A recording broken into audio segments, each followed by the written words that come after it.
जय माँ काली, जय माँ कामाख्या, जय बाबा भैरवनाथ।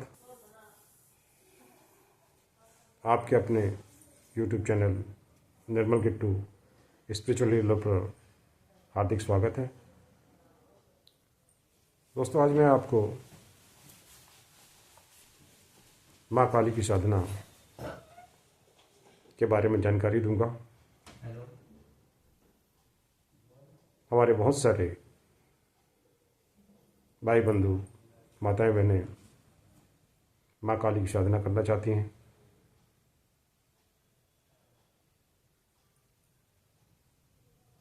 उनके बारे में मैं आज आपसे चर्चा करना चाह रहा हूँ कि साधना की शुरुआत कैसे करें।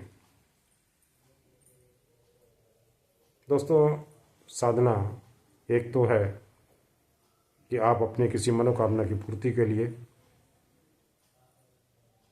अपने किसी तंत्र बाधा को दूर करने के लिए, अपने घर में खुशहाली लाने के लिए, या अपने जीवन की किसी समस्या से पार पाने के लिए माँ काली की साधना करना चाहते हैं, तो ये एक मनोकामना के लिए की गई साधना कहलाएगी। ऐसी साधना करने में आपको किसी गुरु की आवश्यकता नहीं है। आप सिर्फ एक माँ काली को अपनी माँ के रूप में मान करके उनकी साधना कर सकते हैं। ऐसे मनोकामना के लिए की जाने वाली साधनाओं में मेरा सुझाव है कि आप किसी भी प्रकार का माँ काली के किसी भी मंत्र का उपयोग न करें। मात्र किसी चालीसा, किसी स्तोत्र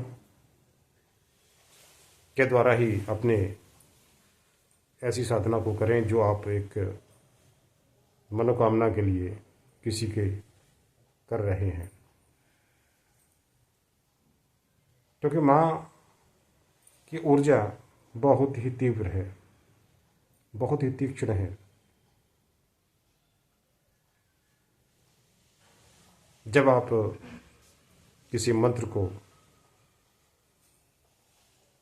माँ की साधना में इस्तेमाल करते हैं, उसका उच्चारण करते हैं,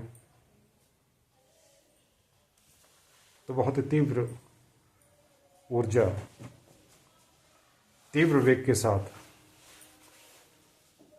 शरीर में उत्पन्न होती है, जो संभालना हर किसी साधक के बस का नहीं है। सामान्य रूप से आप भक्ति भाव से माँ को, उनको माँ मान करके उनके किसी स्तोत्र, इस चालीसा का पाठ कीजिए और संकल्प लीजिए कि माँ, मैं 9 दिन, 11 दिन, 13 दिन, 21 दिन,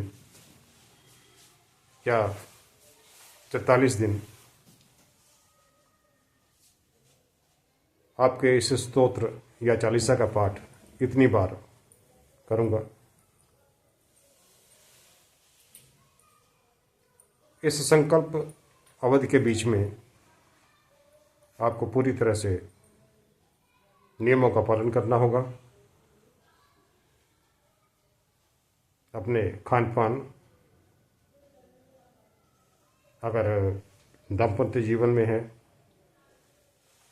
तो आपको ब्रह्मचर्य का भी पालन करना होगा। रही बात आपको भोग की,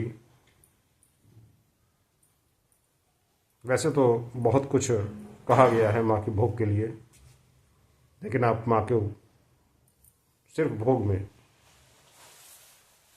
अगर आपके पास कुछ नहीं है, बतासे और लौंग का भोग दे सकते हैं। और अगर आपके पास सामर्थ्य है तो आप उनके लिए मिष्ठान, फल, पुष्प, इत्र, जो आप अपनी भक्ति भावना से देना चाहें, आप माँ को भोग दे सकते हैं। माँ किसी पदार्थ की भूखी नहीं है, वो सिर्फ एक भाव की भूखी है। अगर आपके भाव उसके प्रति निर्मल, चित्त शुद्ध है तो वो आपके भावों पे भी चल जाती है। रही बात जब आप माँ की साधना ही करना चाहते हैं, माँ को पाना चाहते हैं, माँ की ऊर्जा को धारण करना चाहते हैं, तो दोस्तों मेरा ये सुझाव है कि अपनी कमर बांध के आएं। ये ऊर्जा जब आती है, पहले अपना जो भी पहले है, जो भी था उसके साधक के अंदर, उस सब को खत्म कर देती है। आपके अंदर एक ट्रांसफॉर्मेशन आती है। जब ये ट्रांसफॉर्मेशन जीवन में आती है तो जीवन लड़खड़ाने लगता है।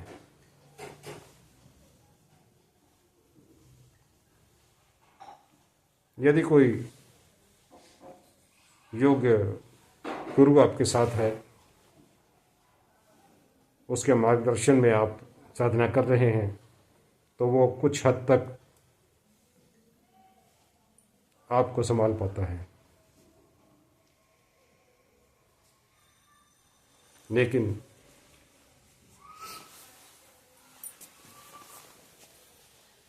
जब ट्रांसफॉर्मेशन होता है जीवन में,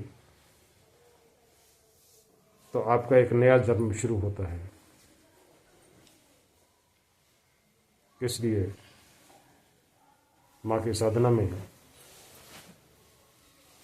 आने से पहले अपनी कमर कस लें और हर उस जीवन के उतार चढ़ाव के लिए तैयार रहें जो माँ आपको देना चाहती है। माँ काली की साधना हर किसी साधक के लिए नहीं है।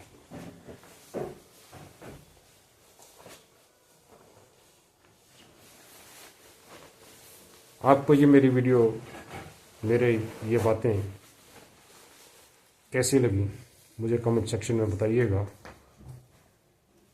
और इस वीडियो को लाइक करें, मेरे चैनल को सब्सक्राइब करें। अगर आपके जीवन में किसी भी तरह की कोई समस्या चल रही है तो मेरे कमेंट सेक्शन में ज़रूर बताएं मुझे। मैं आपकी हर समस्या का समाधान आपको अगली वीडियो में ज़रूर दूंगा। इसी के साथ मैं आपसे विदा लेता हूँ। जय माँ काली, जय माँ कामाख्या, जय बाबा भैरवनाथ।